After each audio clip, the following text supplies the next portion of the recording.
자, 오늘의 공부를 시작합니다. 봐보세요. 재미와 흥미를 더하는 부동산 공법입니다. 어떤 분이 그러대요? 화를 돋구는 부동산 공법입니다. 화를 돋구긴 하죠. 네, 내용도 많고. 근데 이제 항상 얘기하다시피 너무 많은 양은 필요 없고 적정량 해주면 되고요. 그리고 공법이라는 거 한번 자꾸 강조합니다만 50에서 70 사이 이게 우리의 목표 시험 점수 범위예요. 그 안에 들어가면 이건 완전 퍼펙트예요. 그냥 만점짜리야 거의. 그렇죠? 70 넘게 맞는 건 뭐예요? 죄 짓는 거예요. 그런 거 하는 거 아니에요. 그렇죠? 중개사 가서 80 이상 맞으세요. 그게 중개사의 만점이야. 알겠습니까? 과목마다 전략이 있는 거니까 그 점 명심하시고 잘 라인 맞춰서 사주셔야 됩니다. 그리고 아까 얘기했다시피 시간 관리를 잘 하셔서 어느 과목에 쓸데없이 집중하시면 안 돼요. 그리고 공부의 양은 문항수가 몇 개냐는 걸로 판단을 해야 돼요. 문항수가 몇 개냐. 그럼 문항이 많이 나온다? 거긴 열심히, 오래. 문항수가 안 나온다? 그러면 대충. 이렇게 본인이 정해야 돼요. 자기 마음속으로 뭐 좋아하는 부분이 있어 많이 안 나오는데 열심히 봐? 이러면 안 돼요. 공법 같은 경우는 농지법이 그렇죠. 농지법이 너무 재밌어. 맨 농지 두 문제밖에 안 나오는 이런 아니라고요. 그 방법 이해하시고요. 그러면 이제 우리가 개발 사업을 시행한다라고 했을 때 수용 사용 방식이라는 거를 보자 이렇게 얘기합니다. 뭐라고요? 수용 사용 방식을 보자. 간단히 말하면 이렇죠. 개발 사업에 대한 부분을 이제 시행을 해야 되는데요. 시행을 할 때 우리가 내용에서 새로운 단지와 시가지를 만들자 이렇게 얘기를 해요. 그래가지고 만약에 사업이 이루어지기 전이란 동네가 있어서 산하고 논밭이 있었는데 이런 동네에서 개발 사업을 진행한 다음에 이렇게 새로운 단지와 시가지를 만드는 거죠. 오른쪽 마취로. 이게 이제 개발 사업인데 개발 사업이 이루어지는 방법은 당연히 종전에 대한 토지를 모해서 수용을 해가지고 뭐하죠? 사업을 시행하고 그다음 뭐가 돼요? 만들어진 토지를 이렇게 공급해 주는 거예요. 수용하여 시행하고 공급하자. 시작. 수용하여 시행하고 공급하자. 이게 바로 이제 수용 방식이거든요. 그럼 당연히 수용 방식에 대한 내용을 본다면 뭐가 될까? 이 수용과 관련된 부분하고 공급과 관련된 부분 이걸 정리하는 게 바로 수용 방식의 핵심이에요. 그렇죠? 그래서 이제 앞으로 개발 계획 만들어 도시개발구역 정하고 시행자 누군지 받고 실시계획 만들어서 사업을 시행하는데 사업 시행할 땐 수용 방식과 환지 방식 등이 있다. 시작. 당황하셨어요? 개발 계획 만들어 도시개발구역 정해요. 시작. 개발 계획 만들어 도시개발구역 정해요. 그 다음에 시행자가 실시계획 만들어요. 시작. 시행자가 실시계획 만들어요. 그리고 사업을 시행하는 거야. 시행 방법은 수용하는 게 있고 땅을 바꿔주는 게 있고 수용 방식과 환지 방식이 있다 이렇게 얘기하는 거죠. 알겠습니까? 그리고 오전반에 그 수업 듣는 분들은 나는 공부가 부족하다 이러면 야간 떠들어도 뭐라고 안 해요. 본인이 뭐라고 하죠? 하기 싫어서. 그죠? 근데 여러분 지금 11, 12 일요일달 아니면 그럴 기회가 없어요. 나중에 3월 되고 나면 정신이 없어가지고 두 번 들을 기회가 없거든요. 근데 이제 처음 하시는 분들은 그것도 괜찮은 방법이에요. 그러면 이제 밤에 또 복습이 되는 거니까.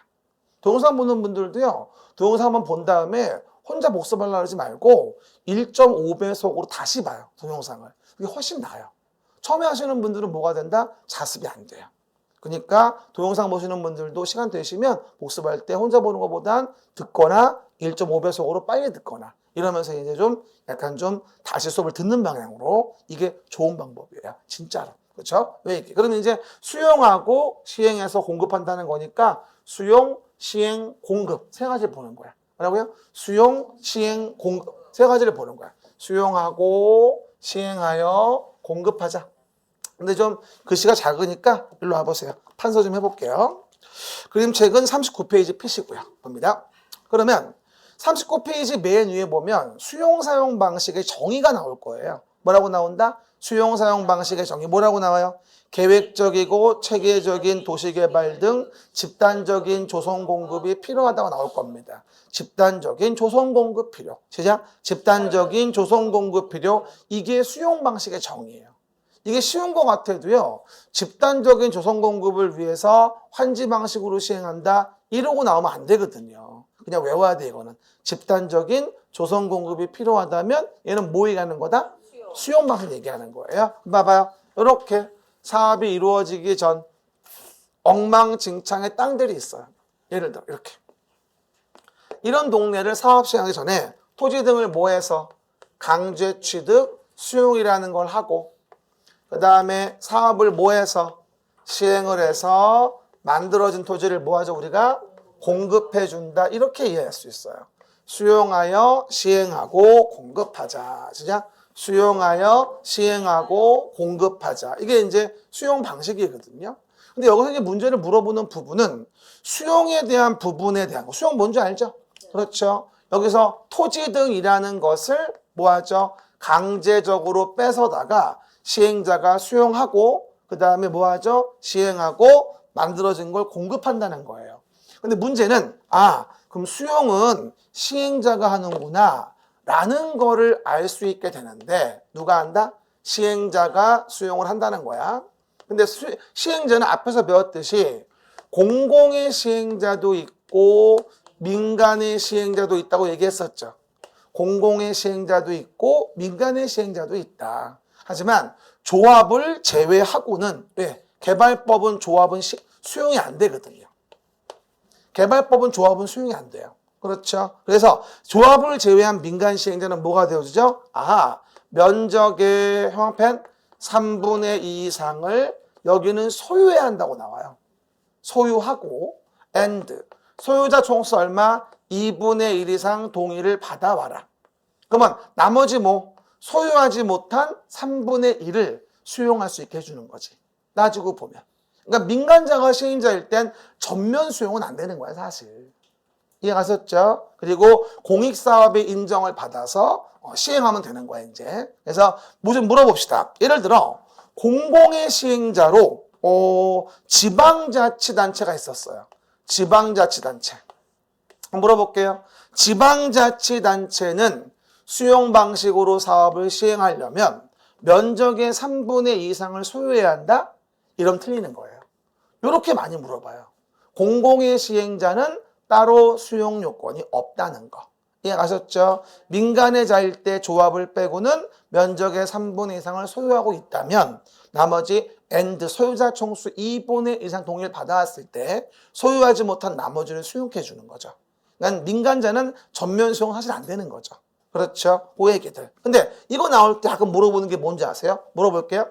지정권자는 시행자가 아니어도 수용할 수 있다. 물어본 거예요. 지정권자는 시행자가 아니어도 수용할 수 있다. 왜 말을 안 해? 알려줬는데. X다니까. 지정권자가 깡패입니까? 멀쩡한 땅 가서 나 오늘부터 이 땅 수용한다. 그래서 소유자가 왜요? 그냥 말이 돼요 이게? 지가 뭔데 수용을 해? 이건 자격 권한으로의 수용이 아니라 시행자이기 때문에 하는 거지 공공으로서 그냥 공공의 권한만 가지고 있다고 함부로 할 수 있는 게 아니에요. 나왔던 문제예요. 지정권자는 시행자가 아니라면 수용할 수 없는 거예요. 지정권자 자체가 만약에 시행자가 됐지 그러면 수용할 수 있겠지. 공익사업의 인정을 받아가지고. 하지만 시행자도 아닌데 지정권자가 지 맘대로 수용을 한다고? 택도 없는 소리지. 말도 안 되는 소리야. 지나가던 국장이 네 땅 수용한다 같은 얘기하고 말도 안 되는 얘기지. 이해가셨죠? 그것도 이해만 하시고요. 그래서 시행자가 수용해서 뭐하죠? 공급을 하게 되겠죠. 근데 여기서 한 가지 주의할 게 있어요. 그러면 만약에 이런 소유자의 토지 등을 시행자가 수용해 시행을 할 텐데 먼저 얘한테 뭘 줘야 돼요? 당연히 보상금을 줘야 하는 건 당근이겠죠. 그럼 여러분은 머니 해도 뭐가 좋아요? 머니가 좋죠. 머니 해도 머니. 아, 부끄럽네 또. 말하고요. 많으면 좋지만 없잖아요. 그렇죠. 머니 좀 많으면 얼마나 좋을까요? 한 100억 정도만 했으면 좋겠는데, 그죠? 네. 꿈도 못 꿔요.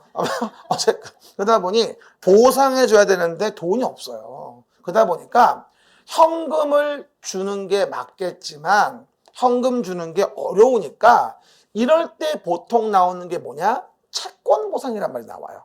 채권 보상. 현재 현금을 주는 게 아니라 채권을 주고 보상을 가름하는 거지 그냥. 이해가셨죠? 나중에 채권 가져오면 뭐가 된다? 바꿔주는 거고. 예를 들어서 토지하고. 그럼 봐봐요. 그럼 우리가 아주 중요한 거 가운데 밑에 토지 가운데 위에구나. 토지 상환 채권이라는 게 있어요. 가운데 위에. 토지 상환 채권. 시작. 토지 상환 채권. 그래서 우리가 해당 내용에서 보상에 대한 부분을 토지 소유자가 원한다면, 시작. 토지 소유자가 원한다면 채권을 발행해서 보상금을 지급할 수 있게 해준다. 그래 놓고 아무래도 현금을 뭐가 된다? 덜 줄 수 있는 거지. 일부 채권 보상할 수 있으니까. 그럼 어떻게 된다? 시행자 입장으로는 굉장히 편한 거죠. 토지 상환 채권은 완전 중요한 부분이고요. 30회 써있죠. 작년 예고했다시피 거의 매년 나와 이거는. 수용 보상 대금을 채권으로 주는 거 토지 상환 채권. 그리고 토지 소유자가 원할 때라고 돼 있고 분양 토지 건축물의 2분의 1을 넘을 수 없다고 나올 거야. 굉장히 중요하지 이거. 라고요? 분양 토지 건축물의 얼마? 2분의 1을 넘을 수가 없다. 이렇게 얘기하는 거죠. 얼마? 2분의 1. 가운데 위에 써 있죠. 뭐라고요? 시작 2분의 1. 그리고 오해 말게요. 어떤 분이 그래요.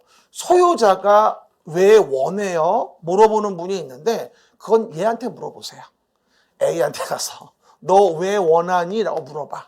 그렇죠? 그리고 2분의 1의 한도는 왜 두는 거예요? 물어보는 분이 있는데 다 이유가 있어요. 사실은 솔직히 얘기해서 채권을 받고 현금 보상을 가름하잖아요. 그러면 이 채권에 대한 부분에 따지고 본다면 뭐 이율 이런 것들이 은행금리야 사실은. 안 그래요? 그럼 기본적으로 뭐가 되어진다? 별로 플러스 되는 것도 없는데 누가 채권 받으려고 하겠냐고. 그러다 보니 시행자 입장에서는 다 채권을 주고 싶은 거야. 시행자 입장에서는. 근데 어떻게 돼 그러면? 소유자 입장에 너무 가혹하잖아.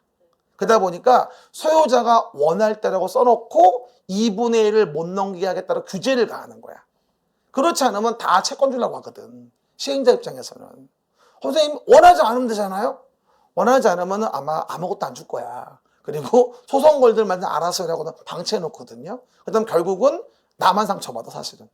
일반적으로 봤을 때. 그러다 보니까 기본적으로 소유자가 원한다고 사인만 하게 만드는 거지 서류에다가. 그래놓고 서류 요건 구비하고 수용을 진행하거든요. 공익사업이라는 이유로. 그런 이유 때문에 2분의 1의 한도를 주는 거야. 안 그러면 다 채권 주려고 하니까. 그렇죠. 옛날에 또 이것 때문에 사건도 많았어. 그렇죠. 이거 현금 받겠다고 노인네들이 그냥 LH 앞에 밤에 서 있다 동상 걸렸다 뭐다 이러면서 그때 밑에 남부지방 한번 수용 진행할 때 한번 나온 적이 있었거든. 그러다 보니까 이거 참 말이 많아요. 소유자가 원할 때고 2분의 1을 넘기면 안 된다는 게 가장 핵심이야.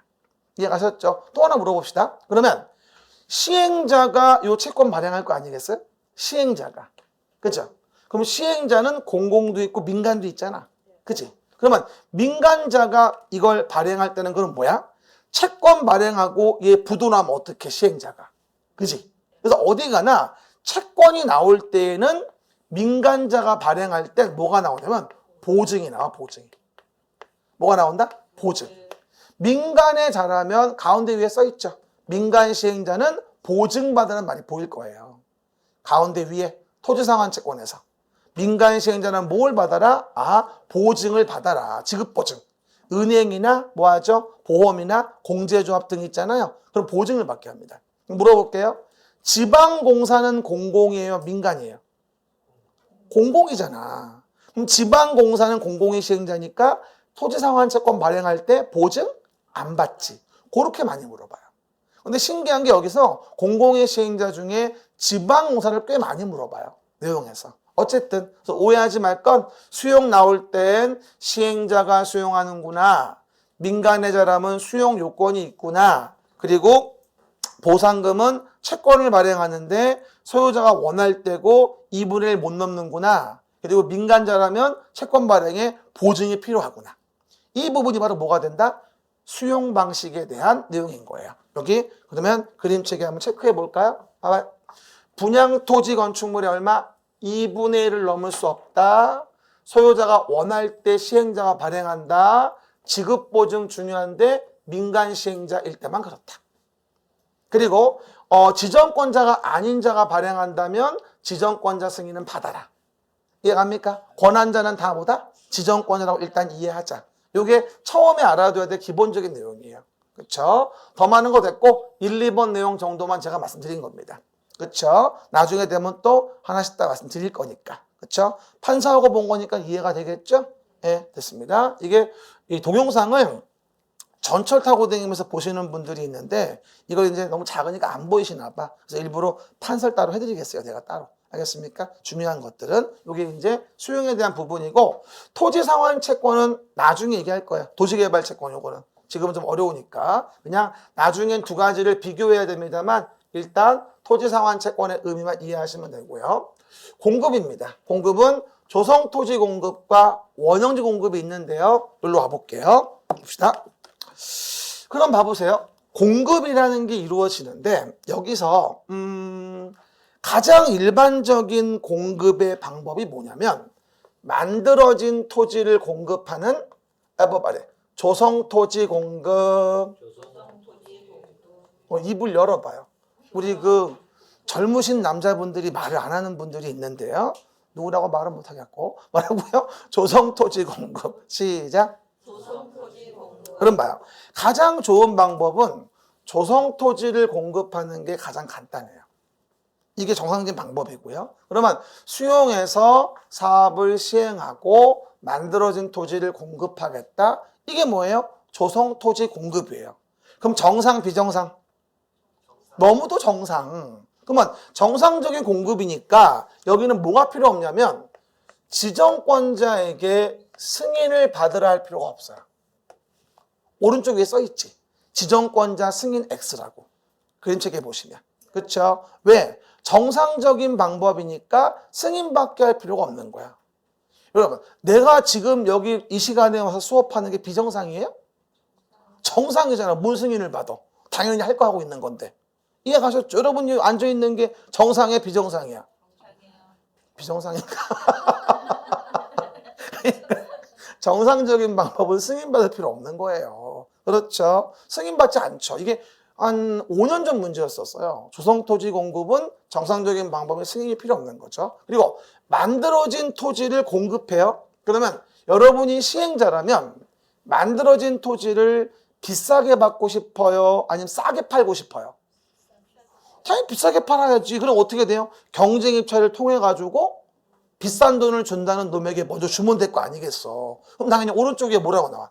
경쟁 입찰의 방법으로 당연히 원칙적으로 이 공급 받을 자를 정하겠지.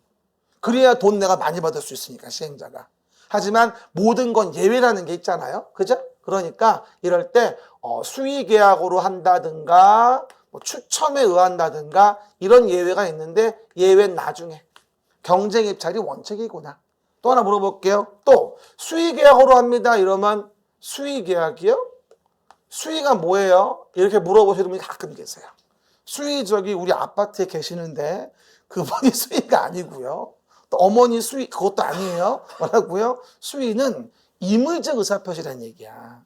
수의의 원뜻이. 그러면 상대방의 계약 상대방을 고를 때 계약 당사자가 임의적으로 고르는 거예요. 우리 보통 1대1로 계약한다고 많이 얘기하잖아요. 수의 계약을. 그러니까 임의적으로 골라서 계약 상대방을 고르는 걸 수의 계약이라고 하고 어떨 때 그러면 수의 계약으로 할까? 당연히 공공의 냄새가 나는 거지. 부정부패 의혹이 없어 보이는 거지. 이해갑니까? 그럴 때가 보통 수의 계약이에요. 그러니까 공공청사 같은 거 있죠? 이런 거 부주로 쓰는 거야. 당연히 수의 계약이겠지. 이런 거 안 해도 돼요. 어느 법에 어디를 가나 수의 계약으로 뭐 한다고 나오면 공익상 플러스가 되는 거야. 부정부패 의혹이 없는 거고 공익에 플러스가 되는 거야. 그럴 때 수의 계약인 거야. 안 그러면은 부정부패가 생기니까 그렇게 못하게 하는 거지. 내 말 이해하시겠죠? 그냥 외울 필요 없어. 이해하면 돼. 아, 공공청사 같은 공공의 문제들 이럴 때, 뭐 당연할 때 이런 경우는 수의계약으로도 문제가 없구나라고 이해하시면 돼요. 또 하나 물어봅시다. 여기에 조성토지를 공급해요.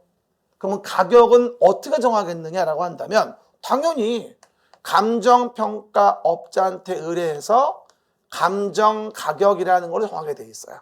감정가격. 감정 섞인 가격이 아니고요. 여러분처럼 이 공인 자격증 중에 감정평가사라는 게 있어요. 제가 수요일날 그것도 강의하는데 어쨌건 감정평가사들이 감정평가업자가 돼가지고 의뢰받아서 조성토지 공급을 하는 거에 가격을 정하는 거예요. 경제적 가치를 판정해서 이걸 감정가격. 이걸로 뭐다? 조성토지의 공가를 정하는 거예요. 하지만 예외적으로 감정평가한 가격 동그라미 이하로 공급할 수 있는 경우 등이 있어요. 감정평가한 가격 이하. 당연히 공공의 냄새가 나겠지. 또 보나마나 뭐 학교니 무슨 뭐 폐기물 처리니 뭐니 이러면서 쭉 나오잖아요. 공공청산이 나오잖아요. 이런 경우라면 싸게 줄 수 있겠지. 왜 없다니까? 공공의 냄새가 나야 특례가 있는 거라니까. 수익액이 뭐든 간에. 그런데 봐봐. 근데 문제는 조성토지 공급이 아니라 개발되지 않은 상태인데 원형지라는 거를 공급하는 경우가 있어요. 이걸 우리 뭐라 불러요? 원형지 공급이라 하게 됩니다. 원형지 공급. 뭐라고요? 원형지 공급. 시작. 원형지 공급. 이러면 대부분 또 처음 하시는 분은 그래요. 왜? 땅을 동그랗게만 공급하나요? 원형지 공급.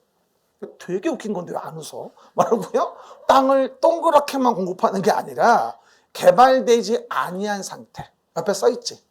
개발되지 아니한 상태의 토지를 원형지 공급이라고 합니다. 그렇죠? 그럼 의문이 들죠? 아니 쌤, 개발도 안 됐는데 왜 원형지 공급을 왜 하는 거예요? 물어보는데 사실은 시행자가 있잖아요. 시행자가 있을 때 원형지 개발자라는 다른 공공의 자가 있어요. 그 원형지 개발자가 이러는 거죠. 야, 시행자야, 나 국가야. 누군지 알지? 나 국가인데 4대강 보호 사업을 해야 돼. 근데 돈이 좀 땡겨가지고 사업이 좀 힘들어. 그러니까 너 사업하는 거 일부 그 주변 땅이 있는데 나한테 개발되지 않은 상태로 토스해봐. 내가 직접 개발해 쓸게. 이해가요? 이런 식으로 좀 더 높은 공익이 필요하다고 개발 사업을 시행하는 자의 토지 등에 대해서 원가로 뺏어가는 거야. 거의 따지고 보면. 원형지 개발이라고 해가지고. 이래가지고 좀 더 높은 공익에 플러스를 해주려고 하는 건데 이게. 그래서 4대강 뭐 할 때 한참 이 조문이 나왔던 거야. 솔직히 말하면 전혀 없던 조문이 4대강보 MB정부 마지막에 이 조문이 나왔어요. 마지막에. 그럼 왜 나왔겠어 이게. 보나마나. 그거에 붙여 쓰려고 나온 거란 말이야. 좀 더 높은 공익에. 그렇죠? 그러면 원형지 공급이 이루어진다. 원형지 개발자한테 탈법적 냄새가 나요 안 나요? 나잖아 구린내가. 그러니까 여기는 지정권자에게 승인을 받아야만 되는 거야. 원형지 공급은. 오른쪽 밑에. 지정권자 승인. 이것도 뭐야? 대별고도야. 그러니까 원형지 공급은 뭐가 된다? 승인을 받아야 되고 너무 중요한 거 아무리 그래도 원형지는 뭐야? 보는 바와 같이 전체의 3분의 1은 못 넘어. 왜 그럴까? 시행자도 먹고 살아야지. 다 뺏어가면 어떡해. 안 그래요? 그래서 원형지는 3분의 1을 못 넘고 지정권자 승인을 받아라. 이게 가장 핵심이야. 이해 가셨죠? 그리고 당연히 위에하고의 대별고도를 이해해 본다면 이거 봐요. 원형지 개발자는 면면을 보면 오른쪽 밑에 기흥, 니은, 디귿, 미음이 있는데 원형지 개발자의 면면을 보면 다 국가, 지자체, 공공기관, 지방공사 보입니까? 다 공공이죠. 봐봐. 그러니까 원형지 공급은 경쟁입찰이 원칙이 아니라 밑에 있지. 수의계약이 원칙인 거야. 다르지. 위에 있는 거하고. 그죠? 원형지는 뭐니까? 다 공공의 냄새가 나니까 수의계약이 원칙인 거야. 봐봐. 경쟁입찰은 뭔데? 위에는 경쟁입찰이 원칙인데. 여기 봐요. 조성토지 공급은 정상적인 방법. 시작. 조성토지 공급은 정상적인 방법, 원형지 공급은 탈법적 우려가 있는 방법. 그래서 약간 좀 조문의 구성이 다르구나. 이렇게 이해하시면 별로 안 어려워요. 한 번 더 물어볼게요. 정상적인 방법의 공급이에요. 승인받을 필요 없어요. 원칙이 경쟁 입찰로서 비싸게 팔아먹으면 되는 거예요.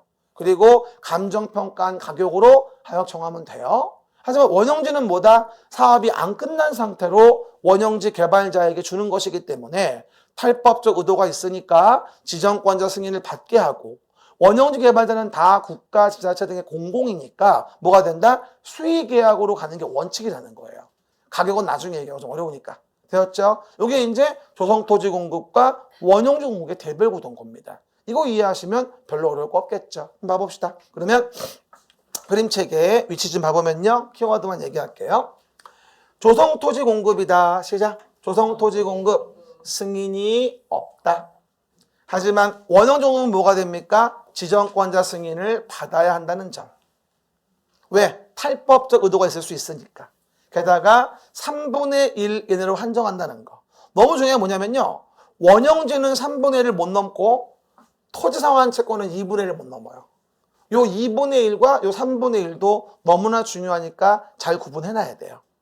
제가 다음 주에 또 복습 노트 할 때 다 설명 또 드릴 거야. 빵꾸 뻥뻥 뚫어서 뻥뻥 넣으라고. 아셨죠? 회기 확인해 보시면 되고.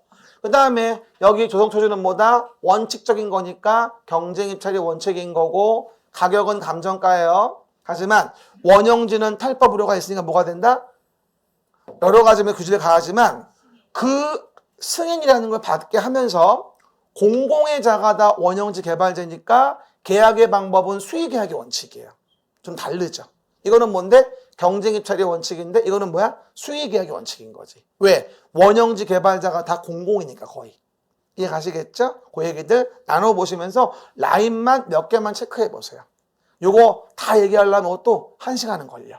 그죠? 지금은 그 굵직굵직한 몇 개만 이해하시면 됩니다. 아셨죠? 그러면 쭉 봤고요. 그럼 우리가 기본서에서 다시 한번 관련 조문 몇 개만 확인해 볼게요.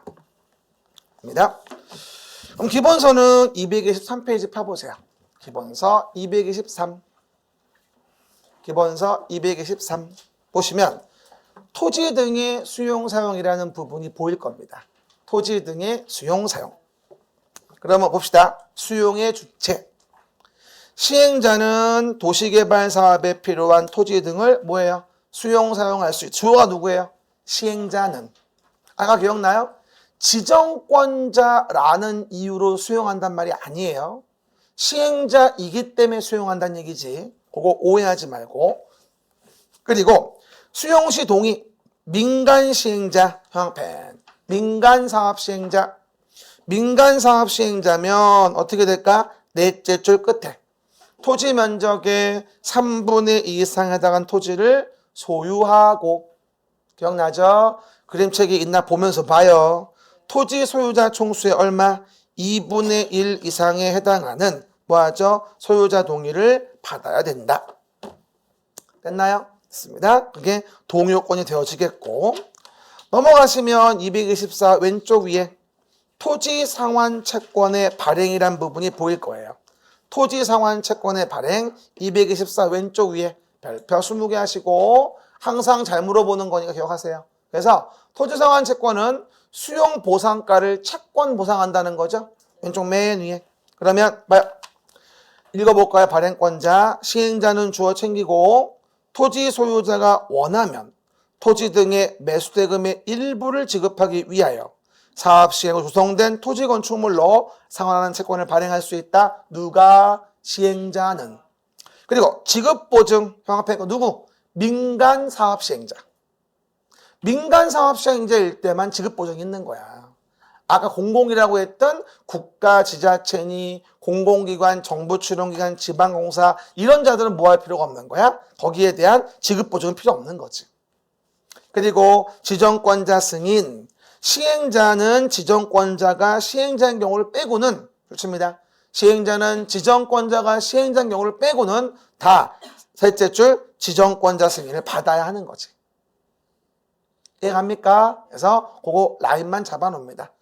수용에 대한 채권 보상 얘기하는 거예요. 오른쪽 기출 예제 좀 봐볼까요? 27회 때 문제였는데 봐요. 1번 시행자가 오른쪽 기출 위에 1번 시행자가 아닌 지정권자는 개발 사업에 필요한 토지 등을 수용할 수 있을까요? 당연히 안 되지. 시행자이어야 수용할 수 있는 거니까 시행자가 아닌 지정권자가 수용할 리는 없겠죠. 225 오른쪽 위에 보는 거죠. 문제. 2번, 3번은 아직 안 배웠고 4번 봐봐요. 너무 중요한 거.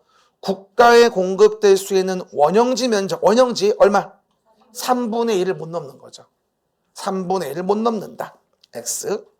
그 다음에 내용에서 3분의 2가 아니죠. 5번. 시행자가 토지상환채권을 발행한다. 그러면 토지상환채권 발행 비율은 2분의 1을 못 넘는다. 또 헷갈려. 봐봐. 토지상환채권 얼마? 2분의 1. 그 다음에 원형지는 3분의 1. 아셨죠? 그번 하시고요. 그래서 1번하고 4번, 5번 틀렸죠. 2번, 3번 나중에. 아직 안 배웠으니까. 그렇죠? 됐고요. 넘어가시면 다음 페이지에서 227. 그럼 5번에 원형지 공급 개발이 보일 겁니다. 원형지 공급 개발. 양가로 1번입니다. 시행자는 동그라미. 시행자는 도시를 자연 친화적으로 개발하거나 복합적 입체적으로 개발하기 위하여 필요한 경우에는 절차에 따라 원형지는 정상적이다 아니다? 아니다. 사업도 안 끝났는데 공급하는 거니까. 그래서 둘째 줄 끝에 벤 지정권자 승인을 받아. 지정권자 승인을 받아서 원형지를 공급하여 개발하게 할 수 있다. 지정권자 승인. 그러면 조성토지 공급은 지정권자 승인이 필요하다? 아니다?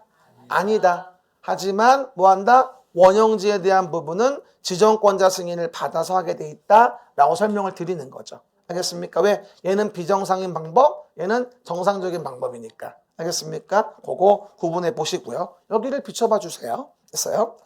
그 다음에 내용에서 본다 한다면 읽어볼게요. 셋째 줄. 이 경우 공급될 수 있는 원형지 면적은 도시개발구 뭐예요? 전체 면적의 여기 3분의 1을 넘을 수가 없다. 뭐요? 3분의 1을 넘을 수가 없다. 이게 뭐야? 토지상환채권은 여기 2분의 1을 넘을 수가 없다. 여기랑 혼동하지 마시고. 아셨죠? 보고 이해해 보시고. 그 다음에 넘어가시면 다음 페이지 원형지 자세한 내용은 나중에 얘기하고 229페이지 볼까요? 조성토지 등의 공급입니다. 229 조성토지 등의 공급. 시행자는 주어 챙기고 중간에 시행자는 조성토지 등을 공급하려고 할 때에는 조성토지 등의 공급계획을 작성하거나 변경하여 누구에게? 지정권자에게 제출해야 한다. 누구에게? 지정권자에게 제출. 됐고 그 다음에 승인은 없죠. 조성토지 공급은 정상적인 방법이니까 따로 승인받는 건 없습니다. 그리고 나서 하단 부분에 조성토지 공급의 방법은 뭐라고 나와요? 원칙적인 방법이 경쟁입찰인 거예요. 왜? 조성토지는 뭐니까? 정상적인 방법에 의하는 거니까 경쟁입찰이 원칙인 거죠. 이해가시겠죠? 경쟁입찰 동그라미 하시고 예외 내용은 나중에 얘기합니다. 넘어가시고 231페이지 오른쪽 맨 위에 조성토지 등의 공급 가격 뭐예요? 감정가격. 정상적인 방법이니 그냥 감정평가업자한테 의뢰한 감정가격이라는 걸로 가격을 산출하겠죠. 어딜 때? 조성토지 공급일 때 감정가격. 되었죠? 하지만 예외적으로 감정평가한 가격 이하로 공급하는 게 있긴 합니다만 그거는 1월달, 2월달에 얘기합니다. 지금은 라인만 잡아놓으셔야 돼요. 한 번 더 얘기해요. 외울 땐 대별 구도가 중요해요. 그래서 수용 방식의 공급은 이게 조성토지 공급인지 원형지 공급인지 이걸 구분해서 내용을 좀 보셔야 돼요. 그렇죠? 그 얘기. 그리고 넘어가시면 다음 페이지 이제 환지 방식에 대한 내용들이 언급이 되어집니다. 많이 무서우니까 두 팔 좀 들어보세요. 그러니까 한 30분이 지나면 상태가 많이 안 좋아져요. 그렇죠? 목 좀 돌리고 기지개 피할 땐 기지개 켜요. 자지 말고. 봐요. 얘기. 진짜로 우리가 1년만 딱 더 고생하고 내년도에는 진짜 합격자 모임을 멋들어지게 아주 그냥 도망가지 말고 꼭 평소에 또 공부도 열심히 안 하는 분들이 붙으면 도망간다 또 끝까지 놀아야 돼도 도망가. 그래서 여러분 확인하시고요. 네, 내년에 잘 놉시다. 그러기 위해서 지금은 공부. 그러면 환지 방식이 나와요. 그러면 돌아와서 그림책에 몇 페이지? 40페이지 봅니다. 환지 방식은 요 그림책에 잘 나와 있어가지고 바로 봅시다. 봐요. 아까 제가 앞에서도 이제 설명을 드렸는데 우리가 이제 환지 방식으로 사업을 진행한다 라고 하는 부분은 뭘 이해할 수 있는 거냐면 여기 있는 종전의 땅값이 비싼 거예요. 비싸니까 지가가 인근의 다른 지역에 어떻게 된다? 현저히 높은 거죠. 현저히 높아서 수용하는 게 힘드니까 땅을 바꿔주는 방식으로 할게요. 이게 환지 방식이에요. 해봐봐요. 환지 방식. 그럼 환지 방식에 대한 부분은 지가가 비싸다고 나오면 이거를 수용해다가 이런 동네 사업해서 이렇게 만들기가 곤란하니까 뭐 하자? 여기 있는 토지와 같은 가치의 사업부의 토지로 토지를 바꿔주는 거야. 그럼 물어볼게요. 환지가 왼쪽이에요? 오른쪽이에요? 써줄게요. 오른쪽. 요쪽이 환지야. 종전 거에 대해서 이거와 같은 가치의 토지를 사업풍의 토지로 바꿔주겠다는 얘기거든. 그러다 보니까 환지 방식에 대한 부분에 대해서는 보시는 바와 같이 상당히 복잡해요. 하지만 요 그림을 1년 내내 볼 텐데 이것만 잘 이해하면 굳이 뭐 외울 게 없어요. 뻔하니까 내용 자체가. 그럼 봐요. 표정은 한 개도 안 뻔한데 재판지 봅시다. 그럼 예를 들어서 지금요 1번지 필지를 먼저 본다면 1번지는 500제곱미터의 땅이 있다고 해요. 1번지에. 근데 종전 토지의 500제곱미터에 만약에 지목이 뭐였냐면 지목이 전답이었어. 농사 짓는 땅. 예를 들어. 근데 전답인 토지를 사업이 끝난 다음에 뭘로 줘? 1번지. 대지로 준다고 가정을 해보자고. 그러면 좋아요? 대땅 좋아요? 종전의 전답을 대지로 준다면 완전 왔다시 땡큐 사부 너무 좋죠. 그러면 500제곱미터에 대해서 500을 줘야 같은 가치가 아니라 조금만 줘도 같은 가치라는 거지. 예를 들어서 그럼 만약에 종전에 500이었다라고 하는 면적을 사업부에 250만 줘도 같은 가치다 라고 가정하자면 뭐가 된다? 그래도 같은 가치가 됐다 라고 정하는 거야. 뭘로? 환지 계획이라는 걸 만들어서. 뭘 만든다? 환지 계획. 그럼 환지 계획은 뭐야? 사업 전 토지와 같은 가치의 토지를 사업 후의 토지로 바꿔주기 위한 환지에 대한 가치를 정하는 계획이 뭐야? 환지 계획인 거야. 이해 가셨죠? 그러면 종전 토지와 환지에 대한 위지면 토수이환 환지 계획. 시작.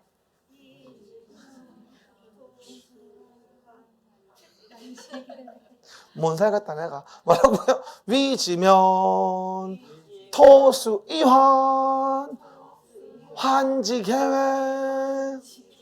위치, 지목, 면적, 토질, 수리, 환경, 이용 상황을 종합적으로 고려하자는 얘기야. 그래서 이거에 대해서 어느 정도의 가치를 주면 같은 가치의 환지가 될지를 정해주는 걸 환지 계획이라고 하는 거지. 그러면 당연히 뭐가 된다? 그러면 500이었던 거를 봐봐. 500이었던 거를 250을 준 거니까 어떻게 돼? 절반밖에 안 줬거든 지금 예를 들어서. 그럼 절반주 같은 가치지. 그러면 몇 프로 뺏겼어 소유자가? 50% 뺏겼어. 이걸 어려운 말로 토지 부담률, 감보율 이런 말이었어요. 삥 뜯긴 비율. 간단히 얘기해서 얼마나 뺏겼냐 이 얘기야. 그렇죠? 그러면 원칙은 뭐가 된다? 50%를 못 넘는 게 원칙이에요. 원칙은. 얼마나 못 넘어? 50%를 못 넘는 게 원칙인 거야. 왜? 너무 가혹하잖아. 막바서 가면 안 되니까. 그렇죠? 그래서 50%를 못 넘는 게 원칙이고 예외가 있는데 문제는 뭐냐면 1번지부터 뭐가 된다? 우리가 16번지까지 뭐라고요? 1번지부터 16번지까지 다 모든 토지가 50%일까요? 토지마다 다를까요? 토지마다 사실은 다르거든요. 그러다 보니 각각의 토지마다 다르지만 평균 토지 부담률은 50%를 못 넘는다 이 얘기야. 전체에서 50%. 평균 토지 부담률. 이해 가셨죠? 다만 우리는 지금 뭐예요? 실제 개발 사업 설명하는 게 아니고 공부하는 거니까 그냥 다 50%만 주면 같은 가치라고 가정하자고. 여기 있는 거를 50% 주면 같은 가치야. 이렇게 가정하자고. 여기. 이해 가셨죠? 지금은 공부하는 중이니까. 그럼 봐봐요. 그러면 환지가 이루어진다 가정을 한다면 그러면 1번지 필지가 얼마야 면적이? 600이지. 그죠? 그러면 당연히 얼마 줘야 돼? 300을 주면 돼. 근데 얼마를 줬나? 200을 줬지. 그럼 뭐야? 마이너스 100. 만큼이 가만지가 된 거야. 2번지 필지는 뭐야? 가만지인 거지. 가만지. 그럼 가만지는 뭐냐면 환지할 땅보다 적게 주는 게 가만지인 거야. 그러면 600에 대해서 50% 주면 300을 주면 같은 가치인데 200밖에 안 줬으니까 마이너스 100은 가만지인 거고 그 가만지만큼은 뭘 줘야 돼? 금전의 정리, 청산금을 줘야 되는 거야. 이걸 청산금 교부라고 하지. 형광펜 가봐요. 오른쪽 위에 2번지 가만지라고 하고 청산금 교부. 가만지, 청산금 교부. 요 그림만 이해하시면 돼요. 근데 봐봐요, 여러분. 4번지 필지에 대한 부분은 뭐예요? 종전이 250이었어요. 종전이 250. 그럼 봐봐요. 50%만 환지해 준다면 얼마 주면 되는 거지? 여기는 125를 주면 되는 거거든. 4번지는 지금. 근데 봐봐. 이런 식으로 다 50% 주고 같은 가치라고 한다면 이런 식으로 격자형으로 적정한 규모의 토지 구역이 안 나와요. 그럼 어떻게 준다? 그러니 야 과소하잖아. 그러면 적정한 면적인 200으로 늘려주자. 그래야지 환지가 모양이 나오니까 이게 200, 200 이런 식으로. 그럼 뭐예요? 과소 토지 면적을 200으로 정하고 200이 안 되면 환지 안 줄 거야. 그럼 어떻게 줘야 돼? 얘는 125로 못 주니까 75를 더해주는 거야. 그럼 어떻게 돼? 그러면 200이 되어지지. 그럼 뭐가 돼? 증환지가 되면서 똑같이 200을 받게 되는 거지. 그럼 어떻게 돼? 75만큼은 청산금을 여기처럼 징수하면 되는 거야. 그러면 청산금 징수. 6번 주도 마찬가지야. 봐. 이거 300이었지 원래가. 그럼 50% 얼마 주면 돼? 150 주면 되는데 200을 줬거든. 과소화 막으려고. 그럼 어떻게 돼? 50만큼이 증환지가 된 거란 말이야.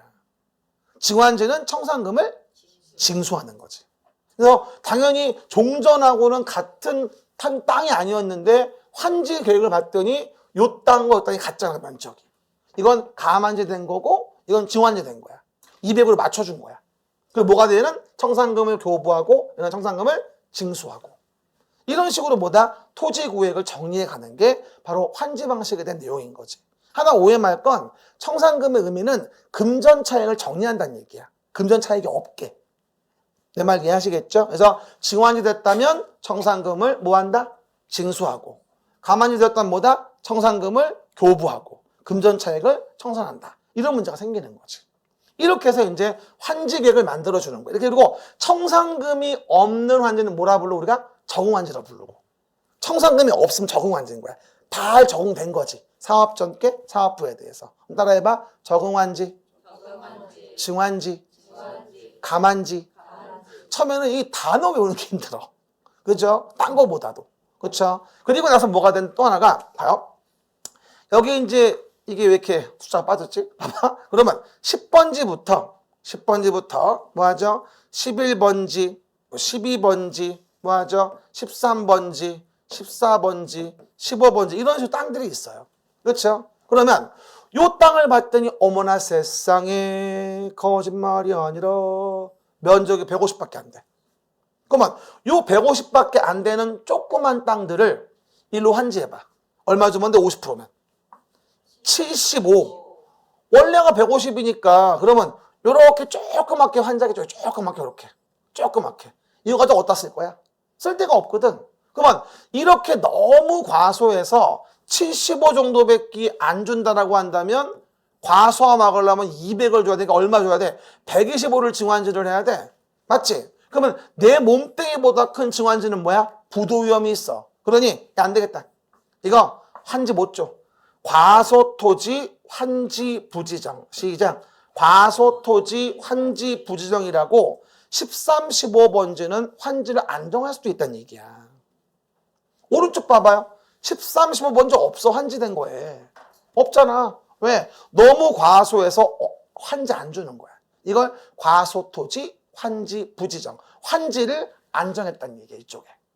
그럼 뭘까? 청산금 주고 내보낸다는 얘기지. 과소토지 환지부지정. 근데 한 가지 의문점이, 쌤, 근데 그러면요, 얘네만 작은 게 아니라 10, 11, 12, 14, 얘들도 작은데 얘들은 왜 환지부지정 안 해요? 이런 질문을 해야 돼, 안 해야 돼? 해야 돼. 했어요, 지금? 질문했네, 얘기하지, 내가. 뭐라고요? 질문했어요? 그러면 얘들은 왜 조그만데 환지부지정 안 해요? 했더니 얘들은 신청했어. 토지 소유자, 건물 소유자가 야, 우리 조그마지만 버리지 말고 꼭 시켜줘. 알았지? 신청했어. 시작. 알았지? 알았죠? 신청했어? 그런데 만약에 의대 조그만 것들이 대서마 라고 무시해버리면 얘들이 새를 규합해서 이 모임 커. 새를 규합해서 난을 일으켜. 망이 망석이 난이라고. 그렇죠? 그래 안 되겠다. 알았어. 야, 점선 봐봐. 야, 봐. 미안한데 여기 와서 대신에 원한다면 줄게. 하지만 하나씩은 못 주겠어. 구분 소유권, 공유 지분권을 교부하는 아파트나 상가를 줘. 그래가지고 구분 소유권을 주는 거야. 어디? 10, 11, 12, 14 이런 식으로. 이걸 우리 뭐라 부르냐면 입체환지라는 말을 쓰게 됩니다. 입체환지. 단어가 중요하죠. 입체환지. 3D 환지 이러면 안 돼야. 입체환지야. 그렇죠. 그래서 입체환지는 사업 전 토지에 대한 것들을 사업 후에 구분 소유권, 공유 지분에 대한 아파트나 상가로 구분 소유권을 주는 거야. 이를 뭐라 부른다? 입체환지. 그래서 입체환지 때문에 뭐가 된다? 사업의 환지에 대한 효율성이 도모가 되어지는 거지. 이게 아니면 이런 조그만 땅으로서 땅값 비싸다고 하잖아. 그럼 이들을 환지를 시킬 방법이 없어. 이해가셨죠? 그래서 구분 소유권, 공유 지분권을 주는 환지를 할 수 있다. 이를 뭐라 불러 우리가? 입체환지구나 라고 설명을 드리는 겁니다. 입체환지. 그럼 봐봐. 그렇게 하고 나서 환지해 주고 남은 땅이 있어. 남았지. 남았네. 이걸 우리는 보류지라고 해. 남았잖아. 남은 거 보류지. 시작. 남은 거 보류지. 남은 거 보류지. 남은 거 보류지. 그 중에 뭐가 있냐? 남은 거 중에서도 채비지가 있어. 그 중에. 채비지는 뭐다? 공공시설 용지 등등 말고도 채비지는 비용 충당 목적으로 쓸 수 있는 땅이야. 채비지. 그러니까 한문상으로 본다면 이런 얘기예요. 뭐라고요? 비용 충당 목적으로 남겨놓은 땅을 채비지라 그래. 뭐라고요? 비용 충당 목적, 남긴 땅. 예를 들어서 이게 남길 채. 비용 충당 목적으로 비용을 쓰려고 남겨놨어. 뭐를? 토지를. 이게 채비지야. 비용 충당 목적으로 남겨놓은 토지. 시작. 비용 충당 목적으로 남겨놓은 토지. 이걸 채비지라고 해요. 그래서 채비지가 나오면 봐봐. 보류지 중에 채비지가 있는 거야. 움직여봐. 보류지 중에 채비지가 있는 거야. 아셨죠? 아셨죠? 보류지 중에 채비지. 아셨죠? 확인해 보시죠. 나만 이상하네. 그리고 나머지는 뭐가 된다? 이제 공공시설 용지가 돼가지고 공공시설 용지라는 걸로 나머지는 또 쓰겠죠. 우리 그래가지고 왜 개발사업 되고 나면 공원이나 광장 뭐 이런 거 되게 많잖아요. 왜? 원래 없었는데. 그런 거 다 보류지 중에 있는 거야. 그러니까 보류지 이꼬르 채비지 더하기 공공시설 용지인 거야. 뭐라고요? 보류지 이꼬르 뭐라고요? 채비지 더하기 공공시설 용지인 거야. 그러면 이 그림만 이해하면 환지는 끝이야 그냥. 지금은 더 깊은 건 얘기 안 했지만 기본 타임이야 이게. 환지 계획을 만들어. 환지가 왼쪽이야 오른쪽이야? 오른쪽. 그래서 환지 계획을 만들고 나중에 환지 계획대로 뭐 하면 돼? 환지를 처분하는 거야. 그러면 오른쪽으로 뭐가 돼? 환지 처분 공고 있은 날 다음 날 권리가 넘어가는 거야. 오른쪽으로. 환지 처분 공고 있은 날 다음 날. 시작. 환지 처분 공고 있은 날 다음 날. 그러니까 환지 계획대로 환지가 처분되어지면 다음 날 1번지, 2번지 뭐가 돼? 3번지, 4번지, 5번 등등의 토지들이 뭐가 된다? 권리가 넘어오는 거야. 오른쪽으로.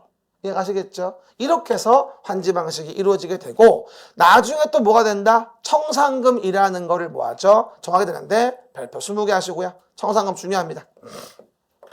됐죠? 그러면 금전 차익에 대한 부분에 대한 청산금 내용도 오른쪽 밑에 내용 보시면 되고 청산금한테 주의할 거 청산금은 분할 징수 교부할 수 있다. 소멸시효 5년. 몇 년? 소멸시효 5년. 5년간 행사하지 않으면 없어져. 소멸시효.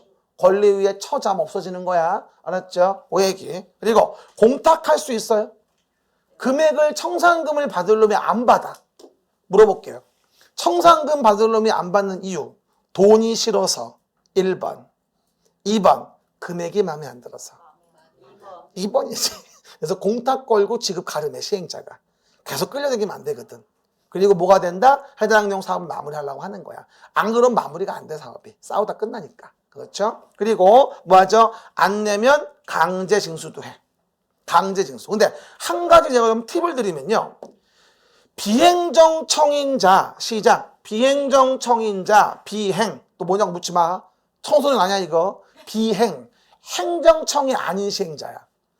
어느 법에 어딜 가도 마찬가지인데 여러분 행정청이 아닌 시행자에게는 강제 징수권이 없어. 징수 위탁을 하지. 그러면 행정청이 아닌 시행자는 청산금을 안 내는 자에게 직접 강제 징수는 못하고 그죠? 그 권한이 있는 자에게 위탁을 해서 빼서 오면 수수료 4%를 내. 직접 강제 징수 못하니까. 여기만 그래? 다 그래? 다 그래. 어느 법에 가나 행정청이 아닌 자에게 강제 징수권은 없어. 행정청이 아니면 공공의 자에게 징수 위탁을 하고 수수료 4%를 내는 게 기본 테마야. 여기만 그런 게 아니라 어느 법에 가도 그러니까 그거 실수하지 않도록 챙겨놓으세요. 이것도 팁이야. 팁. 뭐라고요? 행정청이 아닌 자면 강제 징수는 안 되고 그리고 뭐가 되어진다? 그런 경우는 해당 내용에 공공의 자에게 징수 위탁을 하면 수수료 4%를 내고 받아주는 걸 받으면 되는 거야. 그게 맞는 거지. 이해가셨죠? 그렇게. 이게 이제 환지 방식에 대한 기본적인 패턴이고요. 사실 이 그림이 처음에는 되게 복잡해 보이는데 복잡해요. 그래서 내용들 보시면서 확인해 보시면 돼요. 확실히 이게 전자칠판으로 띄워놓으니까 이해가 훨씬 빠르네. 파란색 그리는 것보다. 그죠? 작년도보다. 그지? 아, 처음 만났지, 우리. 봐봐요. 다음 얘기하고요. 봅니다. 아는 척 하면 안 돼. 그죠? 큰일 나. 그래서 이제 개발 사업을 진행해요. 그래서 이제 그림책이 어디? 41페이지에 내용 나와 있듯이 뭐라고 나와요? 환지 계획을 만들어서 환지 처분이 이루어진다. 예정지는 나중에 얘기할 거예요. 지금 말하면 좀 어려워요. 그러면 정의만 얘기해 볼게요. 환지 계획에 내용이 있다. 그래서 필지별로 된 환지 명세 같은 거, 환지 명세. 그 다음에 청산 대상 토지 명세, 채비지 보류지 명세, 입체환지 건축물 명세. 아까 옆 페이지에 쓴 내용 보면 금방 알 수 있죠. 그게 환지 계획의 내용인 거야. 그렇죠? 아까 했잖아. 필지별 환지 설계 등등 명세. 그 다음에 청산 대상 명세가 뭔지, 채비지 보류지 명세, 입체환지면 입체환지용 건축물 명세. 공유 지분하고 구분 소유권 주는 거니까. 그렇죠. 이게 환지 계획 내용인 거야. 왼쪽 그림 보시면 알 수 있겠죠. 그리고 뭐가 되죠? 작성 기준은 위지면, 토수이원, 환지계획, 시작. 위지면, 토수이원, 환지계획이고, 그리고 증환지, 감환지, 과소토지, 환지부 지정 가능하다. 형합펜 걸어놓으세요. 증환지, 감환지, 과소토지, 환지부 지정. 그러면 왼쪽 페이지 그림 보면서 말해봐요. 증환지가 뭐였어 아까? 몇 번 필지? 증환지. 가운데 있는 일단 4번지 필지가 일단 증환지 아닙니까? 그리고 또 6번지 필지. 그럼 가만지는 몇 번이었지? 그치, 2번지 필지 가만지인 거지. 이해 가시겠죠? 그리고 또 입체완지다. 토지 건축물 소유자 신청을 받아 건축물의 일부와 건축물 토지의 공유 지분을 교부할 수 있다고 나오게 됩니다. 입체완지는 몇 번지? 10, 11, 12, 14. 그 내용이 왼쪽 밑에 있는 코딱지만한 땅들이 오른쪽 구분 소유권 공유 지분을 받는 거지. 이게 입체완지야. 그렇죠? 이렇게 이제 말로 써져 있는 거 보는 것보다는 거기 있는 정의를 그림으로 이해하는 게 더 쉬워요. 그럼 말은 연상하면 되는 거니까. 게다가 환지해주고 남은 거 뭐라 하지 우리가? 보류지. 보류지 중에 채비지가 있는 거고. 그래서 그럼 뭐가 돼요? 시행자는 개발 사업에 필요한 경비에 충당하거나 실시계획 정하는 목적을 위하여 환지로 정하지 아니하고 보류지 정할 수 있으며 그중 일부를 채비지로 정하여 사업 필요 경비에 충당할 수 있다. 이해갑니까? 라고 해서 보류지, 채비지가 이제 언급이 되어지죠. everybody. 보류지는 채비지 더하기 공공설용지. 이게 바로 해당 내용 부분이고요. 왼쪽 페이지에 40페이지 그림만 이해하시면 왓다시예요. 그렇죠? 뭐 어려울 거 없어요. 처음이지만 다 이해돼요. 무슨 얘기인지. 그 얘기. 그리고 환지 처분이 이루어지게 되겠죠. 언제? 환지 처분 공고 있은 날, 다음 날 권리가 환지 넘어가는 거예요. 환지 처분 공고 있은 날, 다음 날. 시작. 지금은 요것만. 그죠? 여러 가지 좀 예외가 있는데 일단은 권리 발생의 원칙은 환지 처분 공고 있은 날, 다음 날. 그리고 청산금이라는 게 뭐다? 확정되어지는 시기도 환지 처분하는 때 결정하지만 확정은 다음 날이에요. 오른쪽 밑에. 환지 처분하는 때 청산금은 결정되지만 확정은 뭐다? 다음 날이에요. 어쨌든 뭐다? 다음 날이 그 확정 시기예요. 권리가 넘어가고 청산금이 확정되는 시기. 알겠습니까? 환지 처분 공고 있은 날, 다음 날 확정. 이게 이제 환지 방식의 기본 내용이 되어지겠죠. 그러면 이제 기본서 와서 몇 가지 내용들 좀 확인해 봅시다. 그러면 기본서 내용은 몇 페이지? 232페이지. 나올 때마다 페이지는 거기 그림책에 적어 놔요. 그래야 나중에 찾기 쉬워. 됐죠? 그러면 232페이지 왼쪽 위에 볼까요? 뭐라고 나오냐면 시행자는 동그라미 하고요. 도시개발 사업의 전부나 일부를 환지 방식으로 시행하려면 다음의 사항이 포함된 무엇을 환지 계획을 작성해야 한다. 그리고 그 환지 계획의 내용이 뭔지 봤더니 아까 제가 해드린 이 부분, 요 내용이 그대로 나와요. 환지 계획의 내용. 보이죠? 왼쪽 위에 환지 설계 줄 치고 필지별로 된 환지 명세, 필지별 권리별로 된 청산 대상, 형편 청산 대상 토지 명세, 채비지 보류지 명세, 채비지 보류지 명세, 입체완지할 때 입체완지용 건축물 명세, 입체완지할 때 입체완지용 건축물 명세 같은 게 들어가겠죠. 그리고 왼쪽에 환지계획 작성 기준은 적응환지의 원칙. 적응환지 뭐라 했었까 내가? 청산금이 없는 환지. 그게 적응환지야. 증환지 감환지가 아니고. 그죠? 그럼 봐요. 환지계획은 종전 토지와 환지, 위지면, 토수이원, 환지계획 종합적으로 고려해서 정하게 돼 있어요. 그렇죠, 여러분? 참 좋은 노래인데 안 따라하는군요. 위지면, 토수이원, 환지계획. 제가 뒤에다가 환지계획을 왜 붙여줄까요? 나중에 뭔지 몰라. 외워놓고. 한 4년 전이에요. 아침에 학원 갔는데 오자마자 훅 오더니 선생님 위지면 토수이원 이거 뭐예요? 참 한숨도 못 잤어요. 뭘 못 자 물어보면 되지. 그게 환지계획 작성 기준. 그 다음 오른쪽 페이지 예외 좀 볼까요? 환지부지정. 시작. 환지부지정. 토지 소유자가 신청하거나 동의하면. 시작. 토지 소유자가 신청하거나 동의하면 해당 토지 전부 일부에 대하여 환지를 정하지 아니할 수 있다. 다만 별표. 해당 토지에 관하여 누가 있으면 임차권자 등이 있는 경우는 그 동의를 받아야 한다고 나오게 되는데 요 기획은 나중에 얘기합시다. 괜히 얘기했네. 이거 말고 맨 밑에 좀 봅시다. 기획은 놔두고 나중에 233 오른쪽 맨 밑에 토지 면적을 고려한 환지 넘기지 말고 기획번 발표합시다. 시행자는 오른쪽 맨 밑에 토지 면적의 규모를 조정할 특별한 필요가 있으면 끊어주고 면적이 작은 토지는 과소 토지가 되지 아니하도록 면적을 늘려서 환지를 정하거나 증환지지. 그지? 환지 대상에서 제외할 수 있고 이게 뭐지? 과소 토지 환지 부지정이지. 아까 10번, 13번지 15번지 아까 과소 토지 부지정. 또 뭐라고 나오지? 면적이 넓은 토지는 면적을 줄여 환지할 수 있다 아까 감환지 2번 필지 같은 거. 이해가셨죠? 그래서 요 환지기의 그림만 잘 이해하셔도 뭐가 된다? 아주 훌륭하다. 그림만 잘 이해해야 돼, 이것만. 그렇죠? 그래서 확인 잘 하시고요. 넘어가시면 다음 페이지 왼쪽 맨 밑에 234 하단 입체 환지가 보일 거예요. 입체 환지. 234 왼쪽 맨 밑에 동그라미 2번. 요거죠? 요거 입체 환지.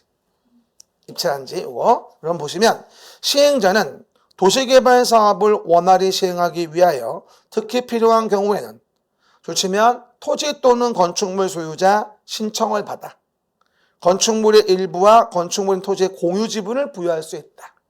건축물의 일부와 건축물이 뭐다 있는 토지의 뭐다? 공유 지분. 이게 뭐다? 바로 입체 환지. 됐고요. 나머지는 지금 됐고. 넘어가시면 237페이지. 오른쪽 맨 위에 채비지 등이라고 보일 거예요. 뭐라고요? 채비지 등. 6페이지, 237 오른쪽 맨 위 페이지. 읽어봅시다. 기획번. 시행자는 도시개발 사업에 필요한 경비에 충당하거나 규약정관 시행규정 실시계획 정하는 목적을 위하여 일정한 토지를 환지로 정하지 아니하고 땡그라미 보류지로 정할 수 있으며 그중 일부를 뭘로 땡그라미 채비지로 정하여 도시개발 사업에 필요한 경비에 충당할 수 있다. 보류지, 채비지. 시작. 보류지, 채비지. 얘기했었죠. 그림 아까 그대로 됐습니다. 넘어가시면 자세한 내용은 나중에 보고요. 넘기면 이제 240페이지의 왼쪽 위 240페이지 왼쪽 위 환지계획의 인가 등이라고 나오죠. 환지계획의 인가 등. 하나만 얘기합시다.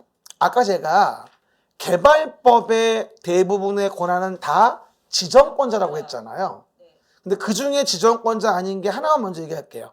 환지계획의 인가는 지정권자가 아니에요. 왼쪽 위에 특별자치도 시장군수 구청장의 인가를 받아라. 이게 지정권자가 아니어서 가끔 잘 물어봐요. 아까 여기 내가 우리 그림책에도 있어요. 환지계획의 인가 나올 때 여기는 뭐다? 특도시군구의 인가지 지정권자 인가가 아니거든요. 환지계획 인가가. 그래서 어쨌든 환지계획의 인가는 지정권자 인가가 아니니까 요거 오해하지 말고 기억해 놓읍시다. 환지계획의 인가는 지정권자 인가가 아니라는 점. 읽어볼까요? 왼쪽 끝에 행정청이 아닌 시행자가 환지계획 작성한 때에는 특도시군구에게 뭐가 된다? 인가받아야 한다. 이건 뭐가 아니다? 지정권자 인가가 아니라는 거. 그 정도만. 나머지는 됐고 쭉 넘기면 환지처분 245.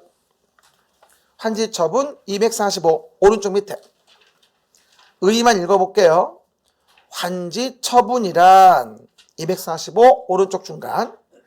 시행자가 환지계획에 따라 환지방식 개발사업 구역 내에 토지에 대하여 환지방식 개발사업 시행 전 토지의 각 필지 및 그 토지상에 존재하는 임차권, 지상권, 지역권은 권리의 목적이 되는 부분을 환지방식 개발사업 공사 후에 환지에 위치와 면적을 확보하는 처분, 즉 넘겨주는 거죠. 그렇죠? 이게 환지처분이고요.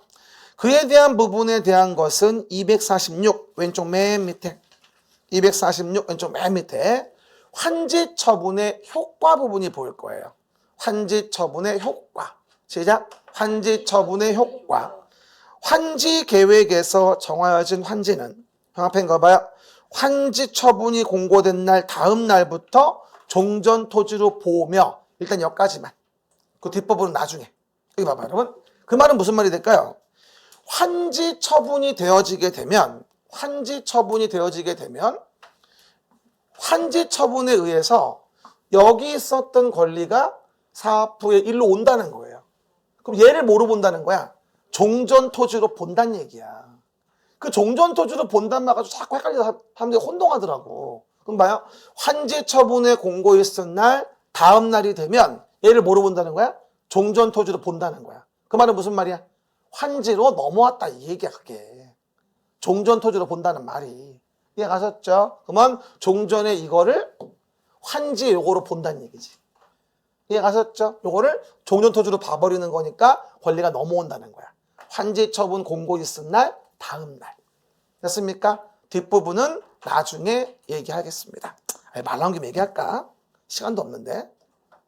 하나만 얘기해. 말 나온 김에. 봐봐요. 그러면 이런 거를 우리가 이해할 수 있습니다. 여러분. 뭐냐면 예를 들어서 이 부분만 지금 여기 자리가 13번지하고 15번지하고 지금 환지가 부지정됐죠. 요 자리가. 과소하다고 해서. 그럼 요 자리는 나중에 채비지가 되건 보류지가 되건 다른 토지가 되건 어쨌건 요 자리 13, 15번지는 환지가 없단 말이야. 없죠. 그럼 어떻게 되냐면 요 자리는 나중에 환지되고 나면 다른 토지로 바뀌어 있을 텐데 그러면 환지 처분 공고되고 다음 날 그 전에 얘들은 먼저 소멸이 돼 있어야 돼요. 맞죠? 그래야 다음 날 발생하는 오른쪽과 안 겹치거든. 얘들은 권리를 아직 안 정했으니까. 그러면 얘들은 먼저 없어져야 돼요? 나중에 없어져야 돼요? 먼저 없어져야 되는 거야. 그럼 봐봐. 지금 12시야. 환지 처분 됐어. 난 12시인데. 그러면 환지 처분 공고 있은 날이 끝나는 때 자정에 얘들은 없어지고 다음 날 오른쪽 게 발생돼야 돼. 그래야 안 만나. 이해 가셨죠? 소멸은 끝나는 때야. 발생은 다음 날이고. 이게 세트가 맞아야 되니까 말을 그냥 해드립니다. 왼쪽 맨 밑에 봅시다. 그러면 환지 처분의 효과. 환지 계획에서 정하여진 환지는 그 환지 처분이 공고된 날 다음 날부터 종전토지로 보며 끊어주고 환지 계획에서 환지를 정하지 아니한 종전토지에 있던 권리는 형합한 환지 처분 공고 있은 날이 끝나는 때 소멸돼. 사실 이 문장이 제일 많이 나와. 환지 처분 나올 때는 솔직히 얘기해서. 한 번 더 얘기합니다. 왜 소멸은 끝나는 때지? 먼저 소멸돼야 돼. 그러니까 환지 처분 공고 있은 날이 끝나는 때 소멸하고 그래서 발생은 다음 날 발생해야지만 얘하고 새로 발생하는 게 안 겹치는 거야. 그러다 보니 아까 뭐가 된다? 우리가 그림 쪽에서도 얘기했듯이 봐봐. 권리의 발생이라고 하는 것은 환지 처분 공고 있은 날 다음 날 발생을 하지만 소멸은 뭐야? 환지 처분 공고 있은 날이 끝나는 때 소멸된다 이렇게 얘기하는 거지. 발생은 다음 날, 소멸은 끝나는 때. 왜? 그래야 겹치지 않으니까. 시작. 발생은 다음 날, 소멸은 끝나는 때라고 이해하시면 되겠죠. 이게 핵심이에요. 나머지는 지금 됐고 249 마지막으로 청산금. 청산금. 오른쪽 맨 밑에 기준 봅시다. 249 하단. 청산금 산정 기준. 오른쪽 맨 밑에. 환지를 정하거나 대상에서 제외한 경우 그 과부족부는 종전토지 및 아랫줄, 환지의 위치, 지목, 면적, 토질 수리, 이용사항, 환경, 그 밖의 사항을 종합적으로 고려하여 동그라미 금전으로 청산하여야 한다라고 나올 겁니다. 금전 청산. 이게 청산금인 거예요. 그럼 다음 페이지 위에 보면 청산금의 결정 시기는 언제? 형펜 왼쪽 맨 위에. 청산금은 환지 처분하는 때 결정해야 한다.